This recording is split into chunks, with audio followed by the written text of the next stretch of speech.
Oke ya, kita lanjutkan. Jadi kita sekarang belajar mengenai grafik-grafik tersebut, grafik agregat demand dan agregat supply, karena itu dasar untuk menganalisa ekonomi makro. Kalau tidak menguasai ini, paling tidak kalian harusnya tahu bahwa bagaimana ini sekarang eh, masalah COVID ini masalah apa sih? Masalah di agregat supply kah atau masalah di agregat demand atau dia mengganggu dua-dua agregat tersebut? Kalau krisis ekonomi 98 itu yang terganggu adalah agregat supply kah atau agregat demand. Nah, jadi kalau kita tahu bahwa rusak adalah misalnya di agregat demand, maka kita perbaiki sisi agregat demand ya. Misalnya orang sudah berhenti belanja, ya, belanja berkurang di pandemik ini. Jadi apa yang harus kita lakukan? Belanja itu agregat apa? Belanja itu kalau kita lihat adalah agregat demand, permintaan ya. Dia consumption bukan production.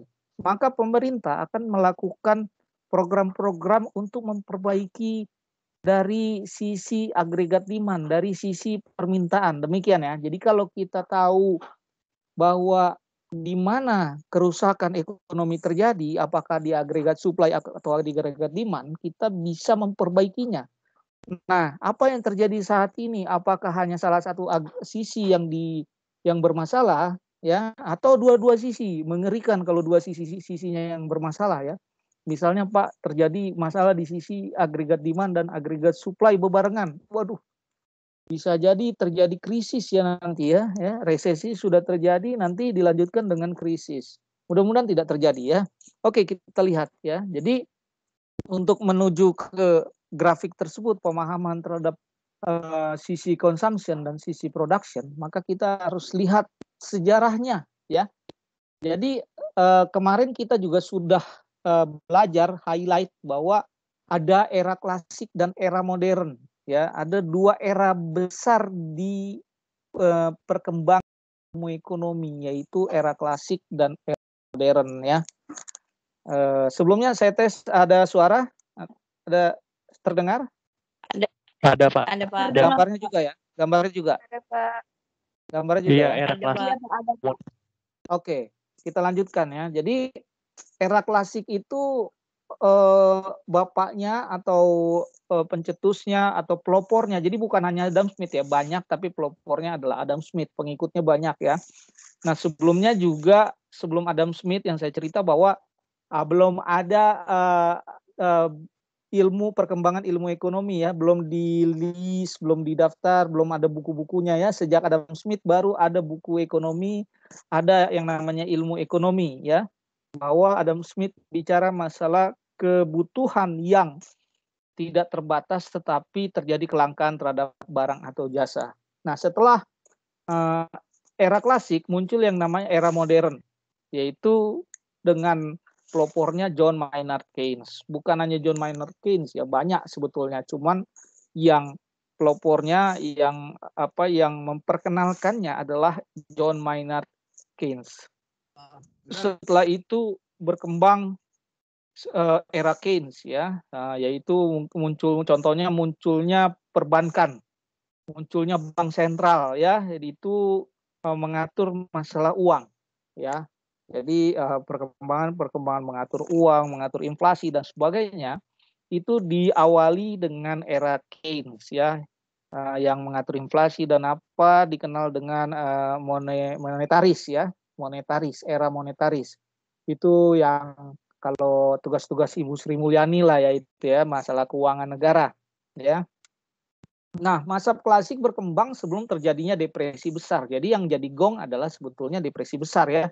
Kalau nggak ada depresi besar, kayaknya nggak ada muncul era modern. Nah, apakah era modern menolak teori-teori era klasik? Nah, kita akan bahas lebih dalam ya. Jadi, apakah era modern membatalkan teori-teori era klasik ya? Nah, saya menjawab di awal ini tidak ya. Jadi jangan Anda beranggapan bahwa era modern menjegal teori klasik atau tidak mengakui lagi teori-teori dari klasik. Ya. Jadi cuman masalahnya kapan teori-teori klasik dipakai kapan teori-teori modern dipakai di dalam ekonomi makro, ya. Jadi dua teori itu dipakai dalam teori ekonomi makro, baik klasik maupun modern. Cuman saat kapan dipakainya itu, ya. Jadi masa klasik berkembang memang sebelum terjadinya depresi besar. Para ekonom menerapkan model ekonomi klasik yang kita kenal dengan equilibrium pasar pada masalah ekonomi secara luas, yaitu ekonomi selalu berada dalam kondisi equilibrium. Ingat ya, Adam Smith ya, kondisi ekonomi selalu berada dalam equilibrium. Misalnya, penawaran tenaga kerja yang berlebih akan menurunkan upah menuju tingkat equilibrium yang baru. Jadi misalnya tahun ini yang lulus kuliah misalnya totalnya yang lulus kuliah 1 juta, tahun depan bertambah menjadi 2 juta. Tentunya tenaga kerja jadi bertambah sehingga menurunkan upah. Karena kan teori supply, jika kebanyakan supply maka harga akan turun. Nah, di ekonomi klasik that is fine, nggak ada masalah karena masyarakat atau tenaga kerja atau para calon-calon karyawan ini mau menurunkan upahnya, yang penting bisa bekerja. Ya, jadi di era ini bukunya ya. Ya, jadi kalau di Adam Smith ya tonggaknya di Adam Smith adalah munculnya buku An Inquiry into the Nature and Causes of the Wealth of Nation, ya, Adam Smith. Nah, kalau John Maynard Keynes ya munculnya mazhab modern ya dengan munculnya buku dari tulisannya sendiri yaitu General Theory of Employment, Interest and Money ya dari John Maynard Keynes. Jadi dasar buku dari aliran klasik, mazhab klasik adalah buku yang kiri dari Adam Smith, sedangkan dasar teori untuk modern adalah buku yang kanan John Maynard Keynes. Inilah tonggak ya, inilah buku pedoman yang dilakukan termasuk buku-buku awal untuk menganalisa ekonomi makro yang berkembang sampai sekarang dengan adanya mungkin sampai ratusan ribu buku ya yang muncul ya. Setiap ekonom membuat tulisannya, setiap dosen membuat bukunya ya. Nah, tapi dasarnya adalah dua buku ini ya. Nah, Adam Smith dengan bukunya Wealth of Nation mengatakan bahwa ekonomi itu selalu full utility ya. Baik capital dan labor, baik barang dan jasa. Semua terserap pasar, tidak ada pengangguran ya. Adam Smith bilang ya mazhab klasik semua terserap pasar, tidak ada pengangguran. Kenapa? Karena Adam Smith selalu berpikir mengenai kerja, dan kerja. Jadi Adam Smith bilang perekonomian itu harus dikelola dengan produksi. Ya. Jadi dengan terus membuka usaha, maka akan ada penambahan lapangan kerja. Ya, itu kata Adam Smith. Jadi pemikiran Adam Smith adalah pemikiran dengan pandangan produksi, ya. Ingat, production. Berarti kalau kita lihat, berarti Adam Smith ini berpihak pada agregat supply, agregat penawaran yang berbicara masalah supply atau produksi. Ya. Nah, Adam Smith bicara bahwa perekonomian itu bekerja dengan tangan-tangan yang tidak kelihatan atau the invisible hand. Di mana tangan-tangan tersebut adalah supply dan demand yang membentuk suatu harga di titik equilibrium. Jadi pasar terjadi dari pertemuan antara penawaran dan permintaan di titik equilibrium. Yang ketiga, Adam Smith menolak keras adanya intervensi dari pemerintah. Jadi pemerintah tidak boleh mengintervensi pasar. Ya, kenapa? Kalau pemerintah mengintervensi pasar, maka akan terjadi perubahan harga. Contoh, kalau ada pajak tentunya harganya menjadi lebih mahal. Ya, kalau kelompok klasik, Adam Smith menyatakan pemerintah tidak boleh melakukan intervensi pasar. Nah, tentunya Adam Smith bicara dengan melakukan perbaikan di mana-mana, orang-orang ingin selalu menang. Ya, production, para pembuat barang, para pembuat jasa, ya selalu memberikan yang terbaik karena ingin selalu menang, sehingga yang terbaiklah yang muncul. Maka di pasar harga terendahlah yang akan memenangkan pasar, kata Adam Smith. Sehingga dengan demikian akan muncul harga-harga yang paling efisien, tidak terlalu mahal dan juga tidak terlalu murah. Kenapa? Kalau terlalu mahal merugikan konsumen, kalau terlalu murah merugikan produsen. Jadi harga yang terendahnya adalah harga di titik equilibrium. Harga yang terbaik, ya. Kalau di ekonomi bilang first best, ya. Harga yang terjadi di pasar adalah harga yang terbaik di titik equilibriumnya, di mana tidak terlalu rendah dan tidak terlalu tinggi, sehingga dibeli terjadi transaksi di mana konsumen dan produsen pas mengeluarkan harga setuju di titik tersebut atau di titik equilibrium. Itu kelompok klasik. Jadi kelompok klasik itu yang terutama 4 ini ya, full utility, the invisible hand, no intervention from government, and the best is the winner. Namun terjadi depresi besar tahun 30-an ya. Tahun 1930-an. Pada masa depresi besar ini masalah pengangguran sangat tinggi, bahkan 1 dekade lamanya ya. Semua panik karena bisa berbahaya. Masyarakat menganggur berarti tidak bekerja, berarti tidak ada makanan untuk dibeli ya, karena tidak ada uang. Ini berarti ekonom melihat terjadi kegagalan model klasik untuk menjelaskan eksistensi pengangguran tinggi yang berkelanjutan ini. Kok kita sudah menggunakan teori-teori klasik tapi kok pengangguran tinggi? Maka lahirlah teori ekonomi makro tahun 30-an yang dipelopori oleh John Maynard Keynes yang menerbitkan buku tahun 1936 dengan judul The General Theory of Employment, Interest and Money.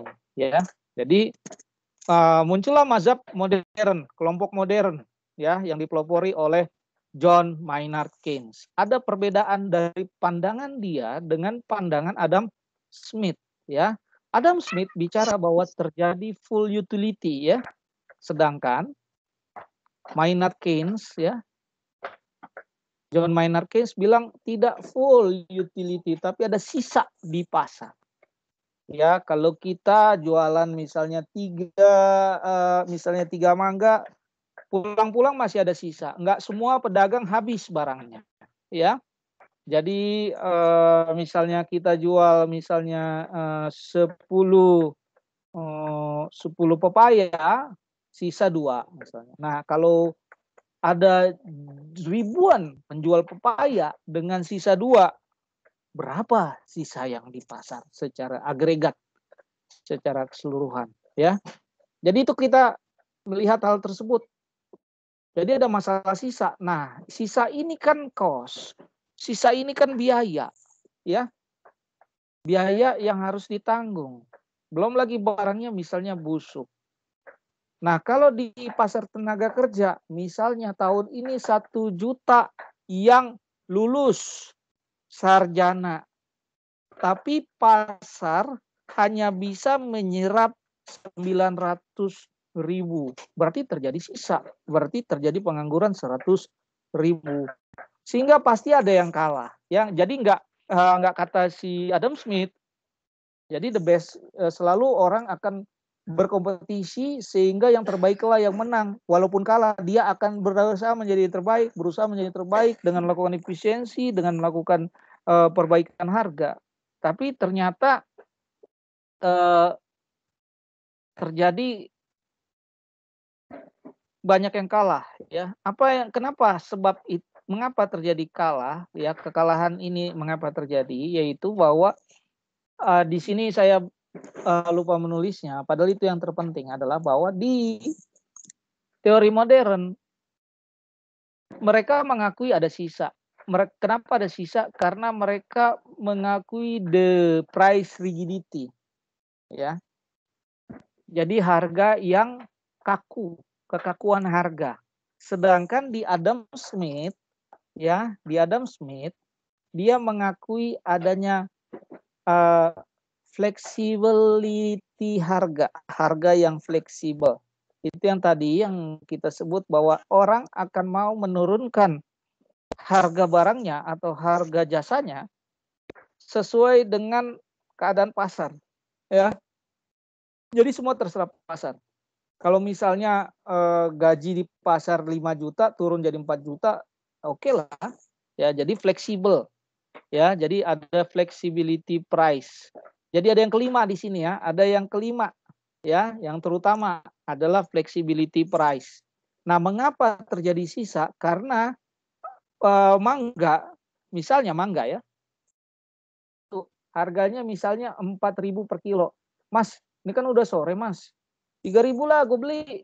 Enggak Pak, masih harganya 4.000 per kilo. Nah, sisa akhirnya. Seandainya dia jual harganya 3.000, mungkin dia habis barangnya. Nah, itulah yang disebut rigidity price. Jadi kekakuan harga.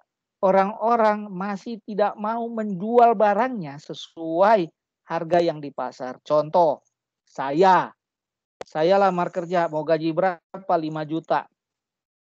Bisanya 2 juta deh, karena memang kemampuan perusahaan mungkin tak lah katanya, mendingan gak usah kerja daripada gaji 2 juta, habis dong, untuk transport juga udah habis, jadi makanya saya dari mana. Nah itu ya, akhirnya saya menganggur. Itu yang namanya price rigidity ya, kekakuan harga. Jadi fenomena yang ditemukan oleh John Maynard Keynes yang berbeda dengan Adam Smith adalah ternyata di pasar ada loh harga yang kaku. Walaupun ditawar tetap nggak mau ya. Jadi nggak mau nih deh 2 juta gajinya. Nggak mau lah Pak. Nah, akhirnya dia jadi pengangguran. Ya. Nah itu. Jadi sebabnya yang terutama adalah price rigidity. Ya. Pengakuan kekakuan harga oleh John Maynard Keynes. Sedangkan Adam Smith tidak mengakui adanya kekakuan harga.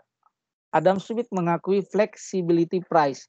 Nah, kita lihat pertarungan Omnibus Law mengenai tenaga kerja. Ya, hari ini hari Senin, Selasa, Rabu, Kamis ya. Rencananya di paripurna akan diketok. Di Omnibus Law, kalau saya lihat, dia akan mengarah ke price flexibility. Sedangkan tenaga kerja kita pinginnya price rigidity. Ya. Kenapa? Kalau di Omnibus Law, dia mengakui yang namanya produktivitas. Jadi sebetulnya bukan harga yang rendah, tapi kalau lu bagus, harga lu tinggi.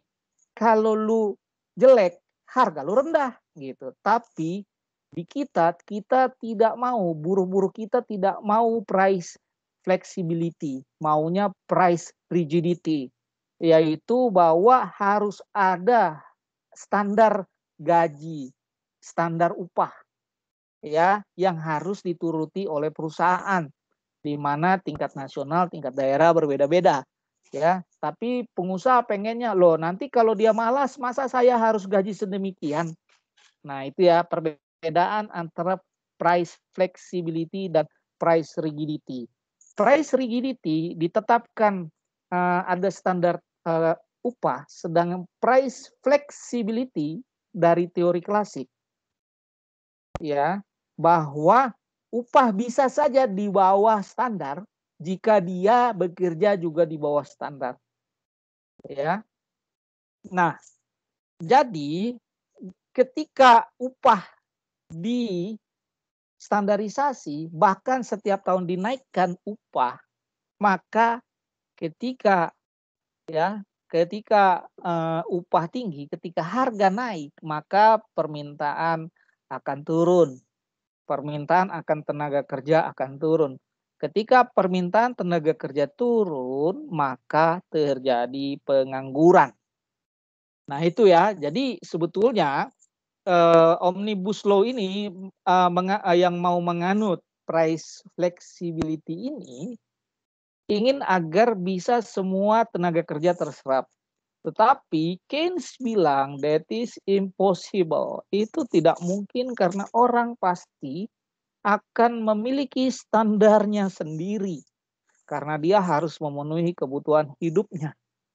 Nah, itulah pertarungan antara mazhab klasik dan mazhab modern. Sehingga ada pengangguran. John Maynard Keynes menemukan bahwa di perekonomian terjadi banyak pengangguran karena adanya price rigidity, baik di barang maupun di pasar tenaga kerja. Karena itu, pemerintah bisa mengintervensi perekonomian dan mempengaruhi tingkat output serta pengangguran.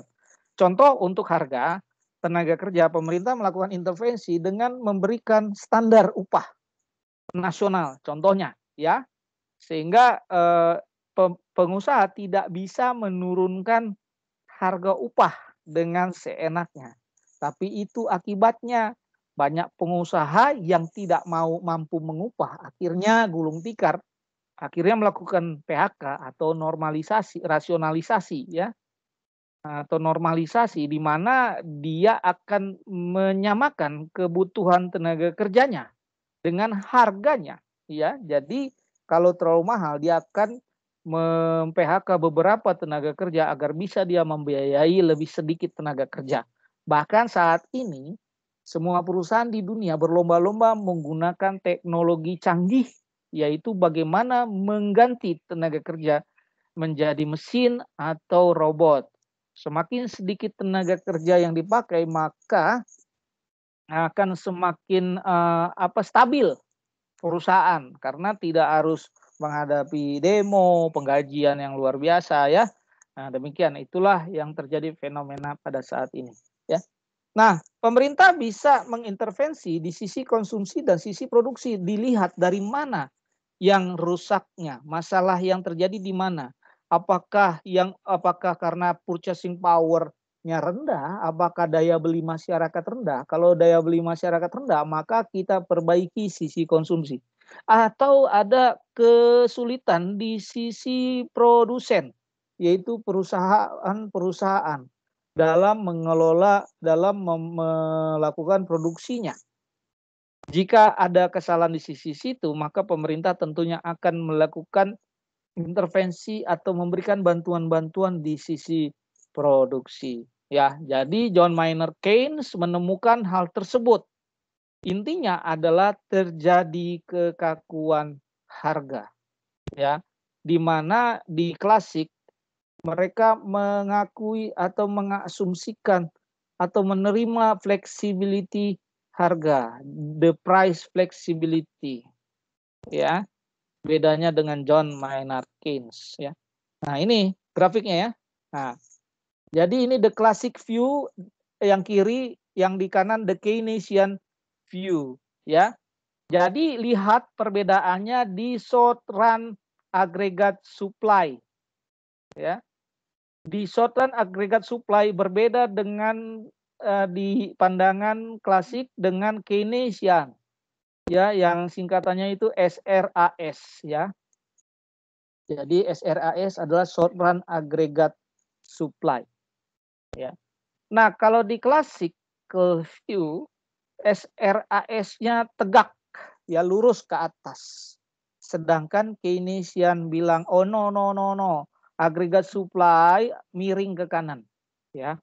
Jadi ada perbedaan. Kalau aggregate supply di pandangan klasik itu tegak lurus, sedangkan di pandangan Keynes itu ke kanan, ya.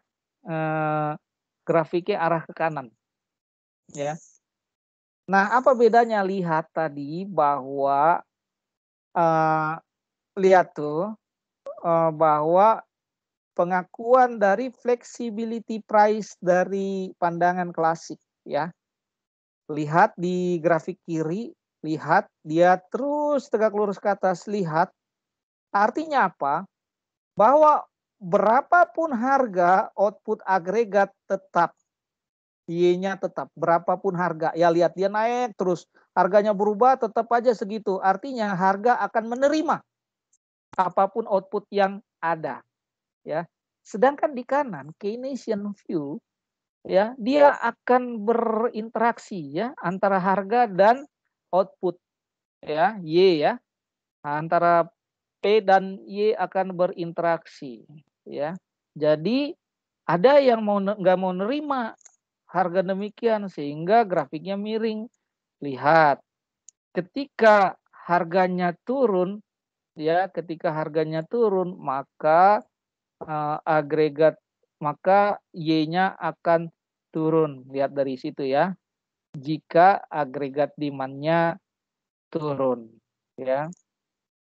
Nah, jadi dia berinteraksi. Jadi belum tentu saya mau digaji demikian. Jadi ada law of demand and law of the supply di sana.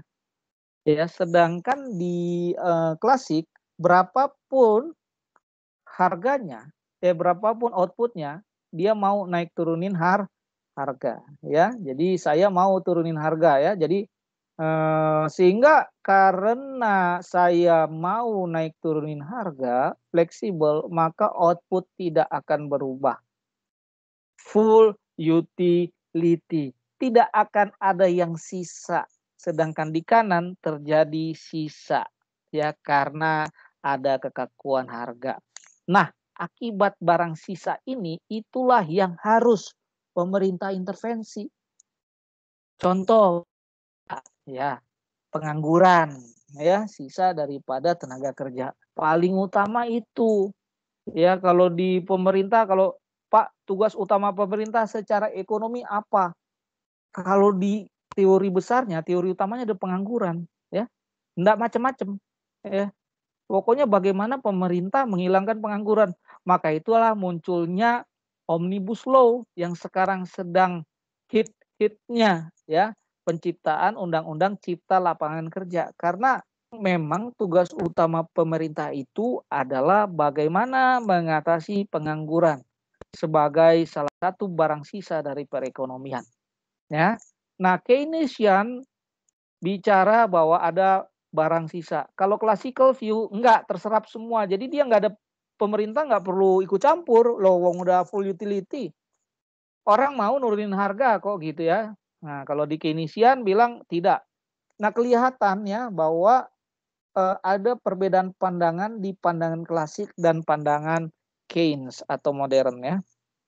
Nah, berarti kita lihat nih apa yang terjadi sebenarnya antara agregat supply dan agregat demand tersebut ya. Oke, kita lihat. Inilah agregat supply. Ya, jadi sebetulnya pertarungan antara klasik dan Keynes adalah pertarungan di agregat supply. Kalau agregat demand mereka setuju ya. Ya. Agregat demand itu kan masalah jangka pendek ya. Jadi masalah saya beli sekarang dapat sekarang ya kan. Nah, agregat supply tadi kita udah sebut bahwa agregat supply adalah masalah supply, masalah penawaran, masalah produksi. Ya. Agregat supply adalah masalah produksi. Contoh, misalnya kalau kita analogi produksi. Bapak saya punya tanah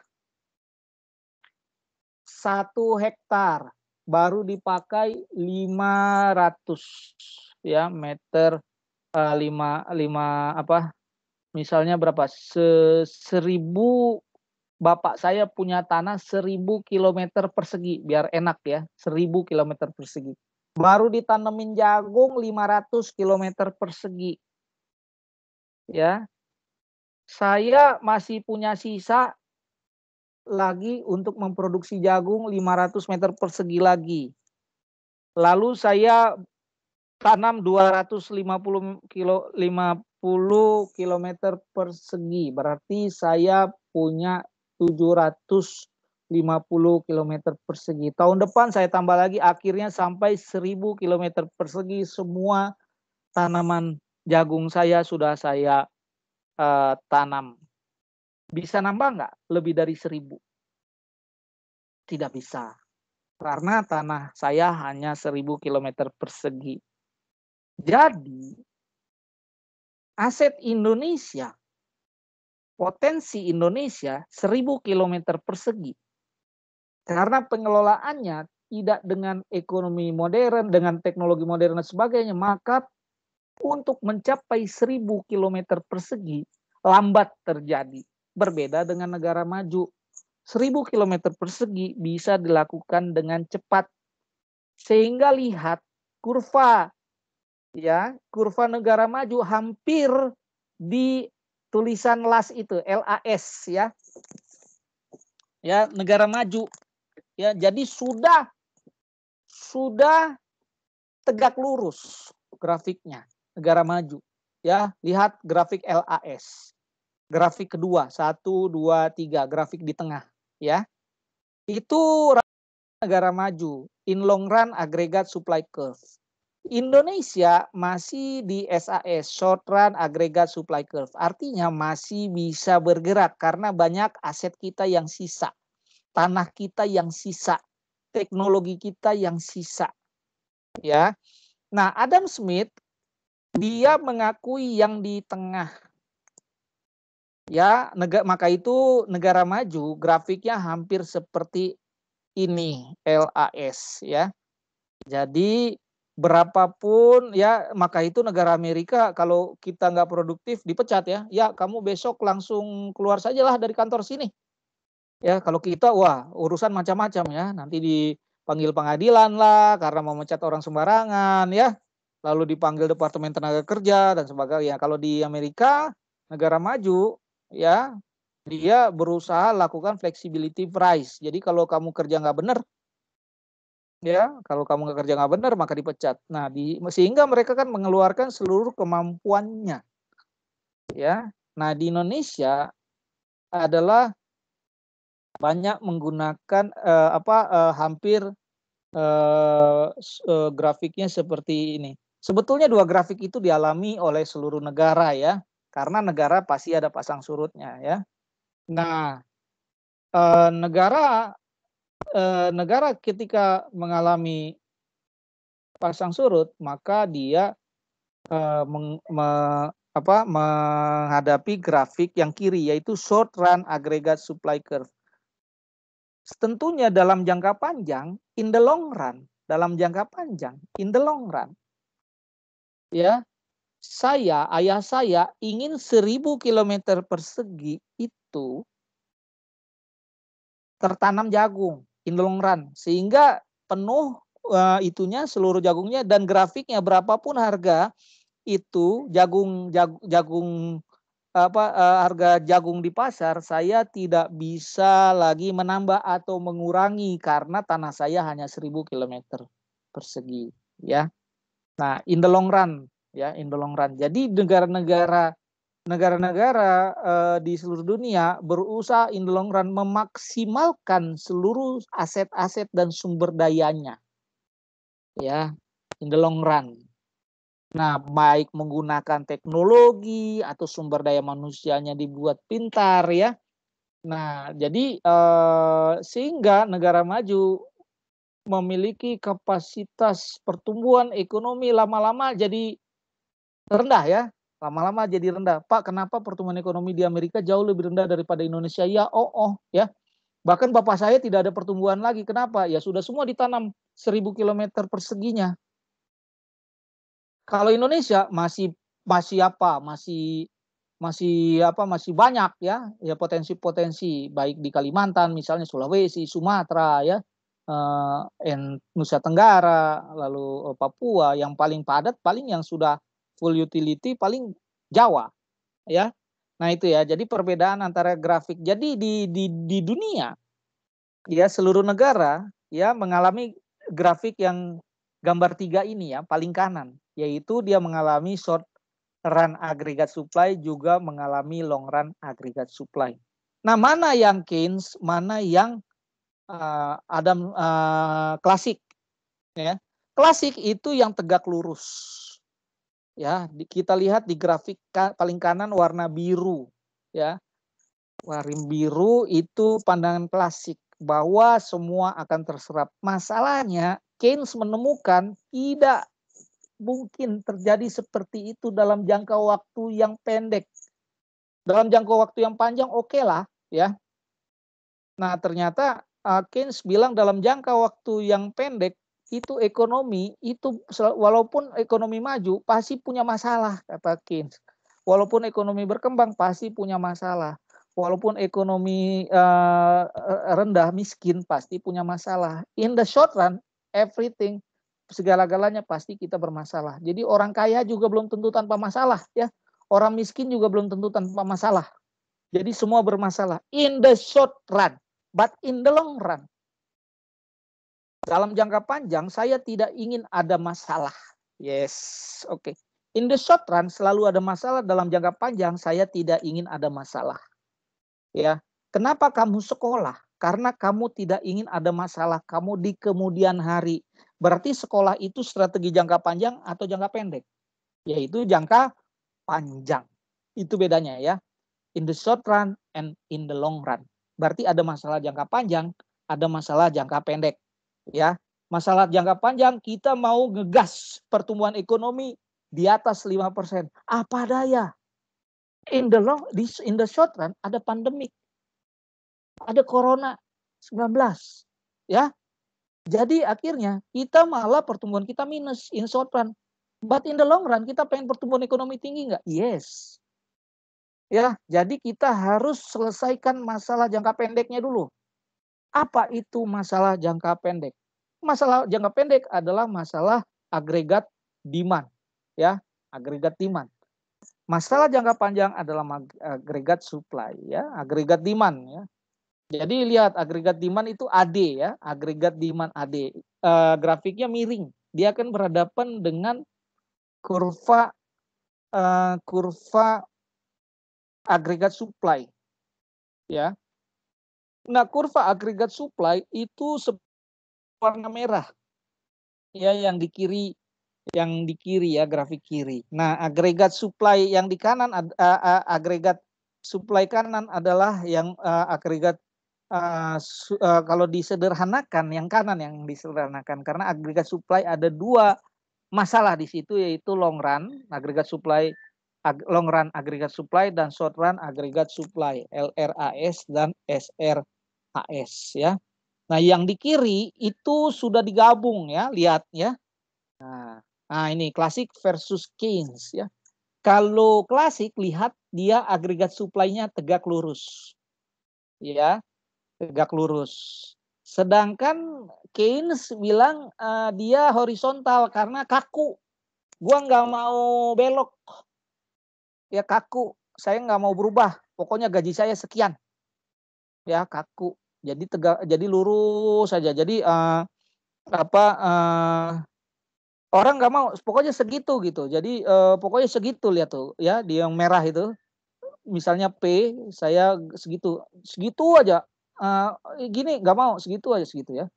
Tapi kalau klasik berapapun berapapun harganya, outputnya tetap sama. Tapi kalau Keynes outputnya bisa berbeda-beda, ya, bisa tambah besar, bisa tambah kecil. Tapi tetap orang pengennya minimal segitu standarnya, ya. Saya nggak mau kalau nggak digaji sekian, ya, 5 juta, ya. Bahkan kemarin ada demo AIS, bayangkan lulusan SMK minta 11 juta, ya. Di mana itu? Di pabrik AIS, ya, yang es krim itu, ya.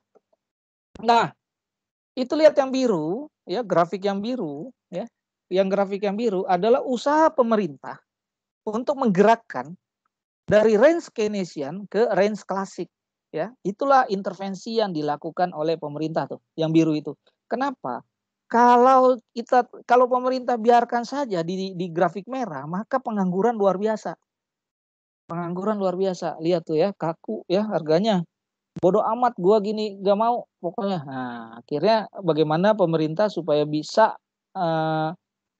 bisa itunya mau, ya, supaya bisa pekerjanya mau dan juga pengusahanya mau. Ya, jadi pekerjanya mau harga segini, pengusahanya juga mau menggaji segini ya. Nah, mungkin pemerintah lakukan bantuan, misalnya subsidi, kredit murah dan sebagainya ya, perizinan yang lebih mudah. Nah, itulah yang dikeluarkan di Omnibus Law ya, yang sekarang lagi rame ya. Bagaimana usaha pemerintah untuk bisa menggerakkan range Keynesian ke range klasik ya, yaitu bahwa senang semua, eh, tenaga kerja senang, pengusaha senang ya. Cuman memang masalah kita itu kenapa terjadi pertarungan di tenaga kerja karena produktivitas yang masih sangat rendah. Jadi pengusaha merasa gua gaji tinggi juga nggak ada manfaatnya bagi bagi perusahaan begitu ya. Nah, pemerintah berusaha ya dengan menggerakkan itu ya ke klasik ya itu. Nah, di sini ya lihat tuh ya di kiri, grafik yang kiri kelihatan ya bagaimana gerakinnya pemerintah bisa menggerakkan di grafiknya agregat supply, dia bisa gerakkan juga di grafiknya agregat demand. Lihat itu pergerakan grafik agregat supply seperti itu yang menuju long run tegak lurus. Ya, dari Keynes bilang ada kekakuan harga, lalu akhirnya menuju ke flexibility harga ya. Tapi agregat demand tetap begitu ya, agregat demand tetap mengikuti the law of demand ya. Ketika harga naik maka uh, permintaan akan turun. Ketika harga turun maka permintaan akan naik. Itu karakter dari agregat demand, karakter dari permintaan. Jadi pemerintah mainkan itu kadang ya. Nah, masalahnya ketika masalahnya adalah agregat pertemuan tidak akan mungkin jika tidak ada salah satu grafik. Ya, pertemuan titik yang paling efisien atau titik equilibrium tidak akan ada, titik equilibrium tidak akan ada jika tidak ada pertemuan antara dua grafik tersebut ya. Pengennya di price yang mana ya? Apakah di P1, P2, P3, P4 ya? Ketika price-nya di P1, maka agregat demand grafiknya modelnya seperti itu ya. Dia akan bergeser lagi ke kanan ya, bergerak ke kanan ya. Ya. Ketika dia pengen naikin di P2 ya. Agregat demand-nya. Agregat demand 3 lihat harga jadi naik. Nah, di agregat demand 4, AD4 kelihatan udah pada posisi long run. Ya, sudah tegak lurus. Ya, harga bisa naik dengan baik ya. Lihat tuh kalau pergerakannya, lihat pergerakannya jauh dulu ya, baru harga naik ya. Lihat tuh di AD1 ke AD2 jauh dulu baru bergerak naik. Tapi kalau di P3 P4 lihat, jadi berapapun harganya dia akan fleksibel ya. Tetap saja outputnya demikian. Itu agregat demand. Jadi kita simpulkan bahwa agregat demand adalah masalah jangka pendek, agregat supply adalah masalah jangka panjang. Agregat demand adalah masalah konsumsi karena permintaan. Agregat supply adalah masalah produksi karena penawaran, ya. Jadi kita tahu, jadi kita harusnya bisa memahami bahwa mengapa agregat supply ada range Keynesian, ada range klasik karena perbedaan cara berpikir kedua mazhab tersebut, ya, yang dua-duanya benar, Karena kita dalam jangka panjang tentu ingin sejahtera dan tidak mau terganggu, ya. Sedangkan di dalam jangka pendek kita maunya stabil, ya. Jadi kelihatan bahwa di Keynesian berusaha di tengah banyaknya pengangguran, pemerintah harus melakukan stabilisasi. Ya, untuk mencapai range klasik, pemerintah harus melakukan pertumbuhan. Lihat, Y0 ke Y1.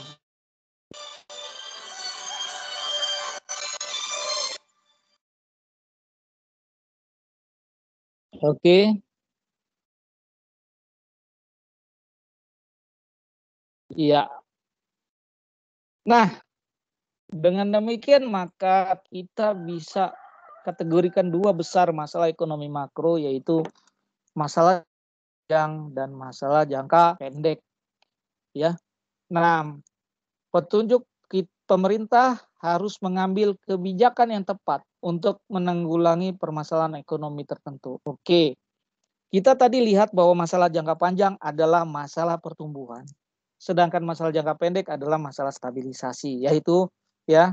Jadi dalam jangka panjang kita ingin ekonomi bertumbuh, dalam jangka panjang kamu ingin menjadi lebih pintar, ya, maka itu Anda belajar, kuliah, ya. Tapi dalam jangka pendek bukannya tidak bermasalah, SPP nggak bisa dibayar, ya, karena orang tua misalnya tiba-tiba bermasalah, ya, dalam jangka pendek.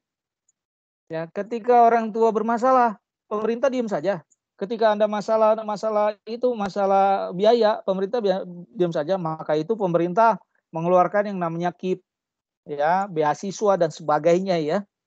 Ya, untuk golongan-golongan yang betul-betul tidak mampu lagi. Jangan sampai gara-gara tidak bisa membayar uang kuliah terjadi putus sekolah, ya. Nah, itu ya, untuk mengatasi masalah jangka panjang, yaitu masalah pendidikan misalnya, terjadi masalah di mana dalam jangka pendek murid-murid atau mahasiswa tersebut tidak bisa bayar, ya. Jadi dalam jangka panjang adalah kepandaiannya, dalam jangka pendek adalah kemampuan membayar biaya pendidikan tersebut misalnya.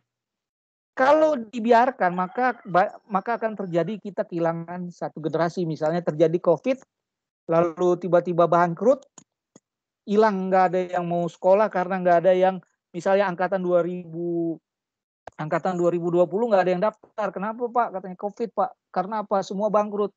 Wah, gawat kan gitu. Kehilangan generasi. Jangan sampai bermasalah jangka panjangnya, ya. Jadi pemerintah memberikan KIP misalnya sebagainya untuk menstabilisasi, jangan sampai terjadi banyak orang tidak kuliah, mengundurkan diri dan sebagainya karena masalah biaya, yaitu masalah jangka pendeknya. Oke, bedakan itu ya, satu masalah tapi kita bisa lihat dari masalah jangka panjang dan masalah jangka pendek.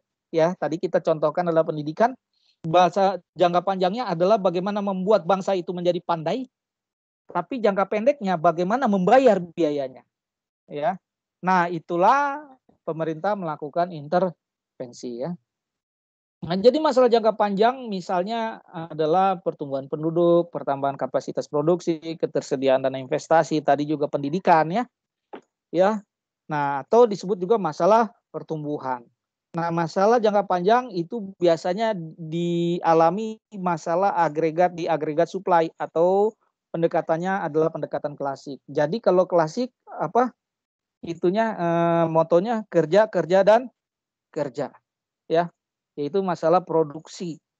Jadi kelas mendorong adanya produksi, ya, yang efisien, teknologi tinggi, sumber daya manusia yang bagus, ya, penduduk yang banyak, ya.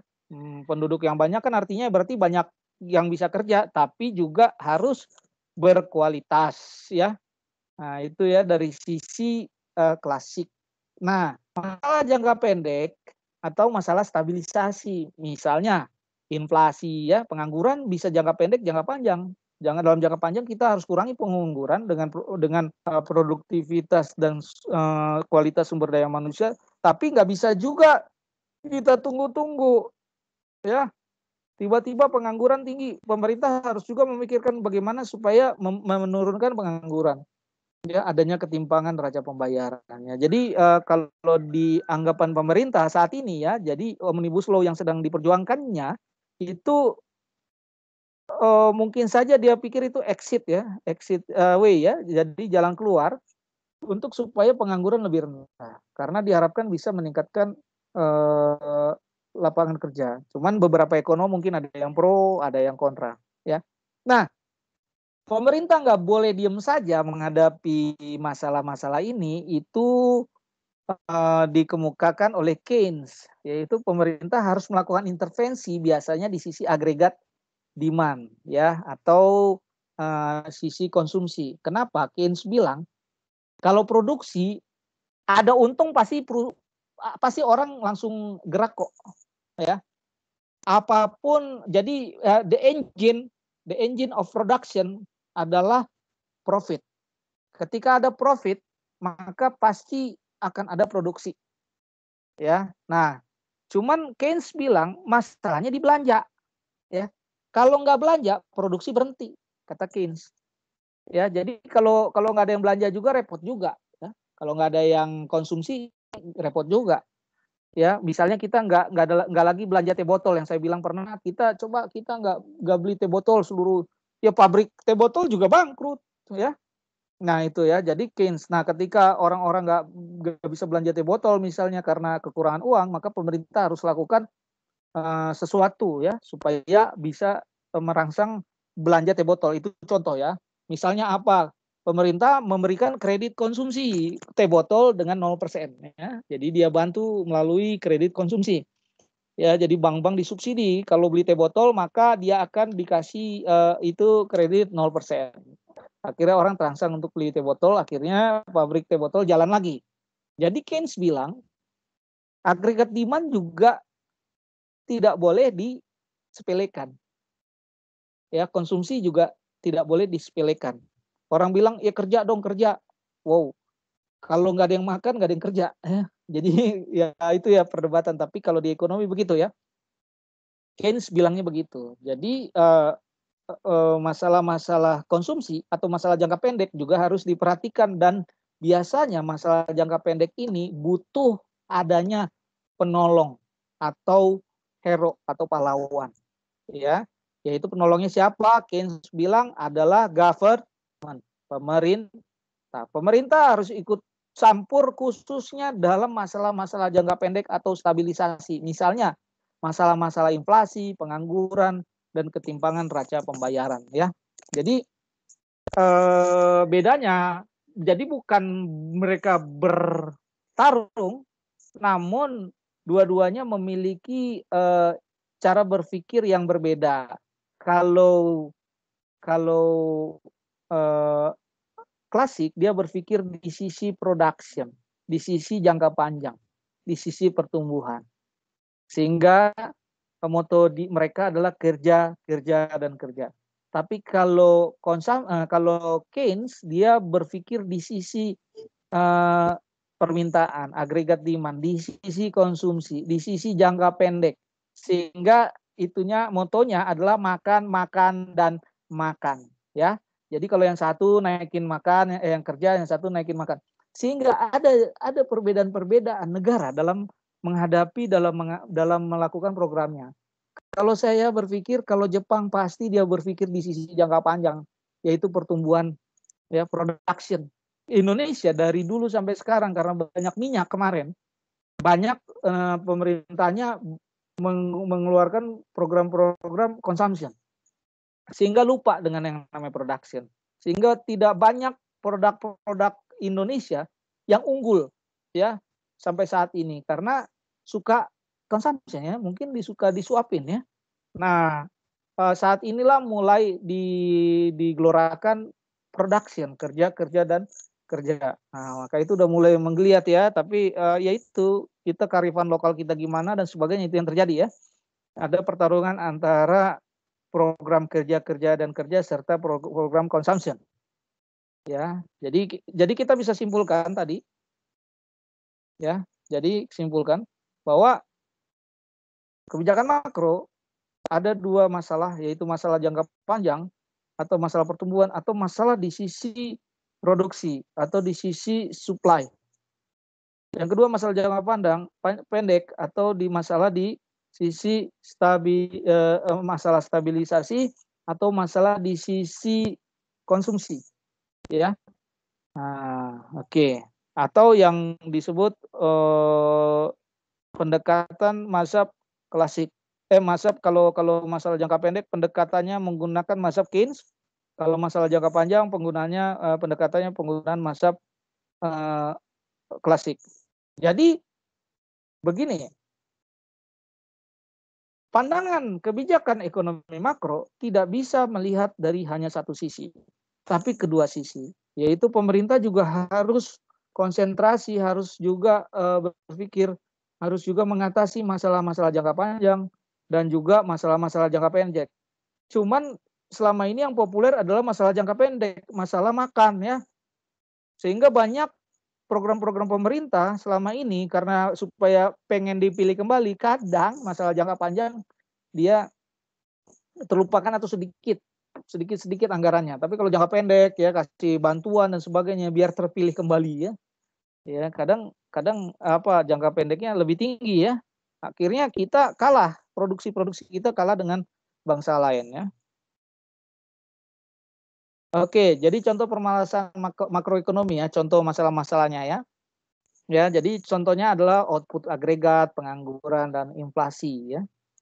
Jadi output agregat itu masalah jangka panjang ya, masalah bagaimana kita meningkatkan output perekonomian kita ya. Jadi adanya pertumbuhan ekonomi ya.